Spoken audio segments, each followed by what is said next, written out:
شو بدها هي هلا؟ ايه حبيبتي. الو، كيفك حبيبي؟ والله تمام يا عمري، انت كيفك؟ تمام والله. لك حبيبي حزير شو؟ اليوم الصبح فقت لقيت جوالي معبى ارقام غريبة. لك عم يحاكوني على الواتس ارقام غريبة، خير الله عم يدقدقولي من الصبح. بالله؟ لك يا الله شلون جايبين رقمي؟ لك ايه والله صحيح. شو؟ حبيبتي انا داكشت رقمك على تنكة بنزين والله.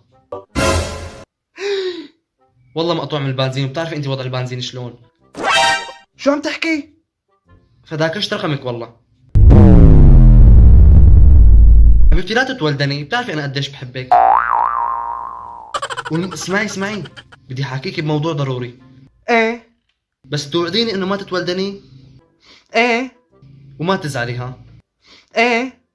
حبيبتي الاسبوع الجاي في واحد رح يجي يخطبك بدالي. داكشته عليك مقابل بدون مازوت وجرة غاز مضغوطة.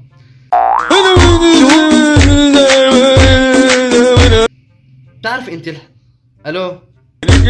يا عم شو حقير؟ باعني بنزين؟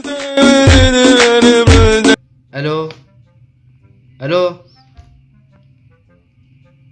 شو بزال دغري يا الله، مثل اولاد صغار.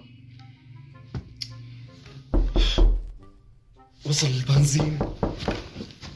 ايه ابسخر ركز معي.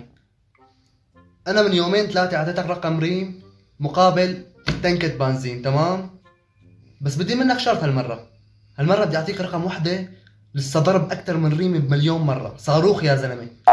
بس دقيقة بدال رقم هي البنت اللي رح اعطيك اياها هلا بدي تنكتين بنزين. انا قلت لك ابسخر، هي البنت صاروخ للركب. يلا ماشي.